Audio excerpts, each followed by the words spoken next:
Vous êtes toujours sur Fréquence Paris Pluriel sur le 106.3 FM, c'est Zoom Écologie et on poursuit notre émission donc sur la question des infrastructures électriques et de leur impact environnementaux avec cette fois-ci le second collectif avec lequel on voulait s'entretenir qui est donc Stop THT40. Est-ce qu'on a quelqu'un au téléphone? Oui, Est-ce bonjour. qu'on l'entend? Bonjour, donc tu interviens pour donc le collectif qui s'appelle Stop THT40 qui cette fois-ci lutte non pas contre la source mais contre le réseau, on va dire, électrique, qui est donc un projet électrique en Gironde, dans la Lande, dans le sud-ouest de la France, pardon, et qui est cette fois-ci un problème d'impact sur la côte. Alors est-ce que tu peux nous préciser un peu voilà, ce que c'est que ce projet d'infrastructure de transport d'électricité dans votre coin? Oui, tout à fait. Donc, il s'agit en fait d'une interconnexion électrique de 400 000 volts en courant continu, d'une capacité tout à fait hors norme de 2000 mégawatts. Les interconnexions électriques, en fait, elles résultent du fait que l'Europe a défini un objectif d'interconnexion qui doit correspondre à 10% de la capacité de production installée pour chaque État.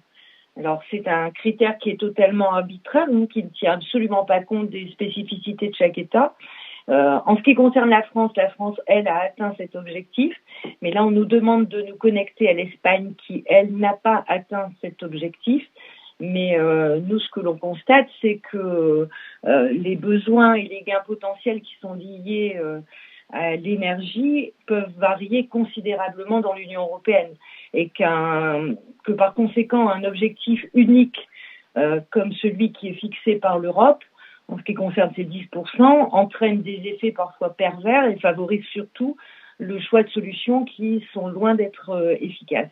Alors donc vous, Donc, le projet contre lequel vous luttez, donc le problème c'est que pour passer en Espagne, eh ben, il y a deux solutions, c'est soit la montagne, soit la mer. Et donc là, vous, la ligne, elle passerait juste sur la côte, c'est ça? voilà, tout à fait. En fait, à la base, c'est un projet qui est totalement sous-marin. Donc, il part de la centrale du Blayais, rejoint la côte et le câble est mis dans l'océan à partir du Porge. Et en théorie, il devait partir dans l'océan jusqu'à Gatica, donc au nord de l'Espagne. La problématique, c'est que pour passer effectivement, il y a un gouffre que l'on appelle le gouffre de Cabreton, qui est un canyon sous-marin, et que pour pouvoir relier le Porge à Gatica, il faut passer ce gouffre. Et ce gouffre, malheureusement, RTE nous a annoncé en 2020, c'est d'ailleurs à partir de ce moment-là que nous avons été informés, qu'il n'était pas capable de le passer. Alors, entre-temps, si vous voulez, ce projet, il a été déclaré projet d'intérêt commun par l'Union européenne. Et il a dû également être présenté à ce qu'on appelle en France la commission de régulation de l'énergie. Cette commission, elle a été créée en 2000 lors de l'ouverture du marché européen, puisque ces interconnexions sont quand même les prérequis de ce marché. Et cette commission, qui est une autorité administrative totalement indépendante, aussi bien vis-à-vis de l'industrie de l'énergie que du gouvernement, avait déclaré en juin 2016 que ce projet était un projet inutile, poussé par l'Europe. Ils avaient fait toute une étude vraiment très documentée qui laissait apparaître qu'il n'y avait absolument pas de besoin réel puisque les interconnexions qui existaient en 2016 entre la France et l'Espagne étaient totalement sous-utilisées. Et déjà à ce moment-là, ils avaient tiré la sonnette d'alarme en disant qu'il n'y avait aucune visibilité vis-à-vis de sa faisabilité, puisque RTE n'était pas à même de prouver qu'il était capable de passer ce gouffre de Cabreton. Et donc là, la possibilité, donc si on passe pas par le gouffre, qui effectivement, donc faut imaginer un gouffre en mer, hein, c'est plusieurs milliers de mètres, enfin, quelques kilomètres de profondeur, hein, quasiment infranchissable effectivement. Et donc, bah, le plus court, c'est de passer par la côte. Or, la côte, eh ben, il y a des enjeux environnementaux qui sont très forts. Nous avons été informés au moment où ils ont décidé de ne plus passer le gouffre. On n'a jamais eu d'études réellement poussées qui démontraient qu'ils étaient dans l'incapacité de le faire. Parce que moi, j'ai envie de dire, en juin 2016, ils n'étaient pas capables de le faire. En février 2017, lorsque cette commission a été présidée par monsieur Jean-François Carenco, qui était un ex-préfet et donc un politique, bizarrement, ils étaient devenus capables de le faire. C'est quand même assez bizarre. On voit bien que ce projet, il a vraiment été, comment dirais-je, poussé par le pouvoir politique et qu'on a balayé complètement l'indépendance de cette commission à travers la nouvelle présidence de monsieur Jean-François Carenco. Et donc là, si vous voulez, à partir du moment où le tracé ne pouvait plus se faire en mer, normalement, le projet ne devait pas continuer. Il pouvait pas se faire. Or là, eux, ce qu'ils ont décidé, c'est de contourner le gouffre et effectivement de venir impacter 5 communes, donc Cabreton, Osgore, Seignos, Angresse et Bénesse, dans les Landes, pour pouvoir, donc ils sortent à Seignos, ils sortent le câble sous-marin à Seignos, ils construisent ce que l'on appelle des chambres d'atterrage dans les dunes, c'est-à-dire que là on est en train de bitumer des dunes, on va creuser la dune, on est quand même sur un espace extrêmement protégé, mais qui pour ce projet, tout est permis. C'est vraiment ce que j'ai envie de dire, quoi. Les impacts environnementaux, nous on les voit, ils sont énormes, mais malheureusement, l'État passe complètement au-dessus de toute la législation. Alors il est vrai, là j'entendais sur le projet précédent que effectivement il y a des procédures qui sont mises en place comme des enquêtes publiques, mais on est vraiment sur un véritable déni de démocratie, c'est-à-dire que nous, l'enquête publique, en ce qui nous concerne, elle a révélé qu'effectivement le dossier était vide, qu'il n'y avait pas d'étude d'impact. Il y a 98% de la population qui s'est opposée à ce projet et notamment au tracé, mais néanmoins, il a obtenu un avis favorable. C'est-à-dire qu'on met effectivement en place, c'est ce que disait la dame juste sur l'interview précédente, on met en place un arsenal d'outils où on fait croire aux citoyens qu'ils vont pouvoir s'exprimer, mais cette expression n'est absolument pas prise en compte. On est sur des outils qui légitiment en fait des projets dévastateurs et on privilégie en fait le développement et l'environnement. Justement, ici, là, quand tu parles des impacts des procédures qu'ils ont, là, justement, est-ce qu'ils ont déjà obtenu les autorisations pour le chantier? On en est où un peu de cette procédure? Est-ce que, parce que effectivement, notamment la côte est l'endroit le plus protégé en France, hein, à part les parcs nationaux, il y a pas plus. Alors du coup, voilà, comment ils ont fait, si l'étude d'impact elle a été faite, et est-ce que les autorisations sont données pour le chantier là? Alors, l'étude d'impact a été faite. Elle a été faite, elle est extrêmement lacunaire. Il y a même des erreurs, des insuffisances, des absences d'études. Tout a été constaté et ça a été constaté notamment dans ce qu'on appelle l'avis du Conseil national de protection de la nature.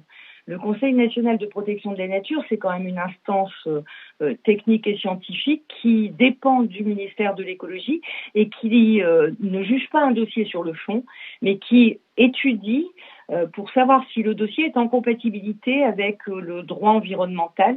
Et donc, normalement, en théorie, le garant de l'application de toutes ces règles. Et on ne devrait pas pouvoir détruire des zones Natura 2000, des zones humides, des dunes, etc. La problématique, c'est que cet avis est défavorable, mais que personne n'en tient compte.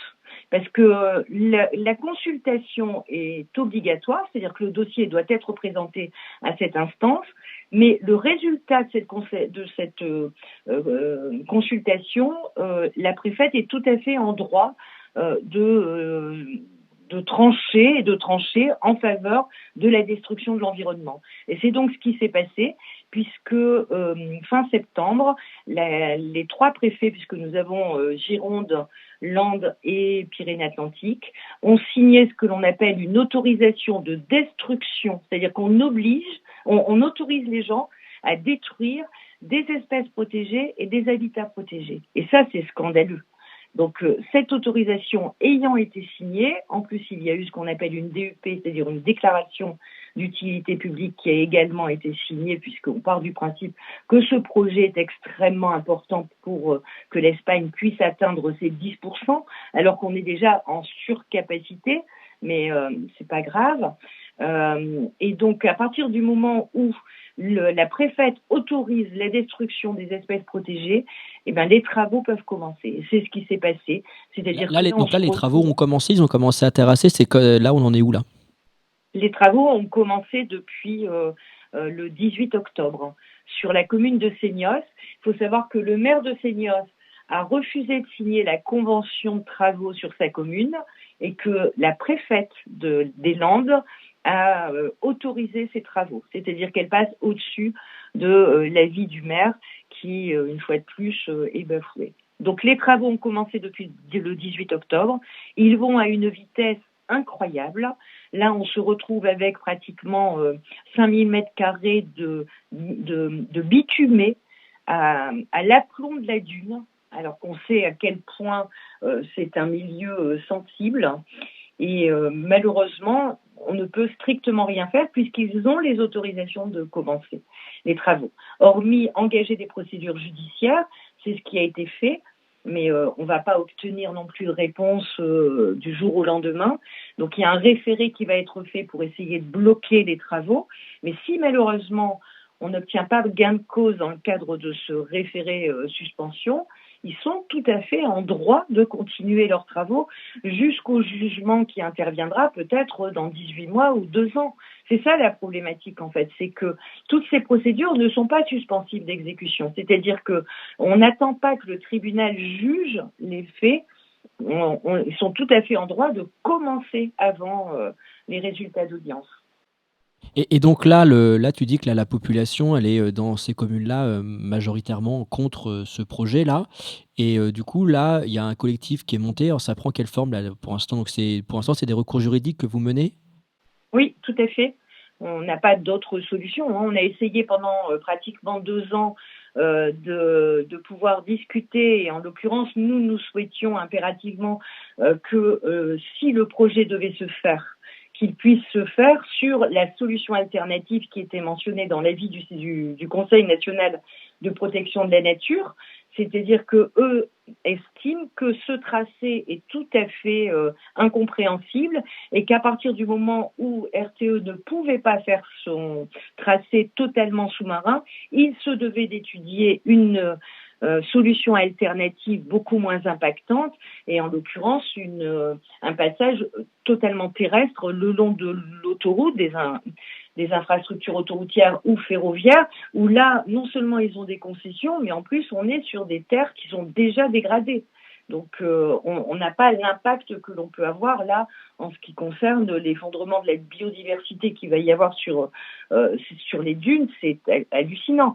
Quand on voit qu'on est en train d'artificialiser des milieux naturels, on se pose quand même beaucoup de questions. On est quand même là loin des discours que l'on peut entendre constamment de la part de Madame Pannier-Runacher, puisque c'est elle aussi qui a signé la déclaration d'utilité publique. Donc je peux me permettre de la citer.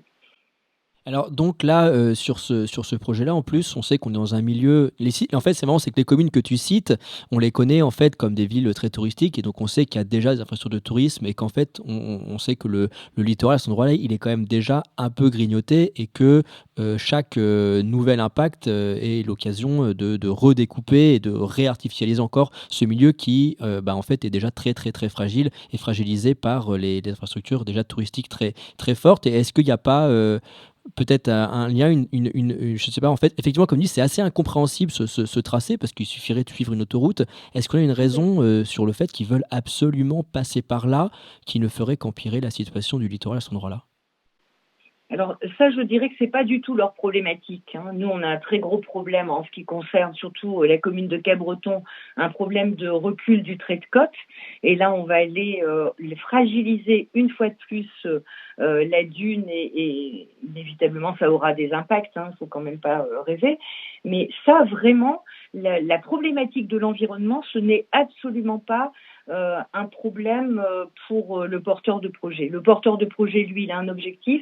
Il avait l'intention à la base de faire un défi technologique en traversant le gouffre de Cabreton. Finalement, le défi n'aura pas lieu, mais il a décidé que ça devait quand même passer en mer. Alors probablement qu'on sera là sur une expérience au niveau du câble, puisque même la composition du câble, on ne la connaît pas. Donc, je pense qu'ils font une expérience. Ce sera aussi la ligne la plus puissante en France, qui sera enterrée, puisque lorsqu'il contourne ces 5 communes, c'est une ligne enterrée à 1 mètre de profondeur, sous des pistes cyclables, à côté des écoles, dans les quartiers. Ils vont détruire toute une forêt pour pouvoir la passer, détruire toute une partie de la plage et de la dune. Mais franchement, l'aspect purement environnemental n'est absolument pas un souci pour RTE, et visiblement, ça ne l'est pas non plus pour Madame la préfète. Mais oui, effectivement, comme tu dis, j'ai l'association que les porteurs de projets, les aménageurs de ce monde ont beaucoup de mal avec l'échec et qu'ils sont quand même très très mauvais perdants, que ce soit face à la nature ou face aux oppositions humaines. Et donc, c'est pas du tout étonnant qu'ils aient pas lâché ce projet, qu'ils veulent absolument, comme tu dis, le faire passer comme un défi technique.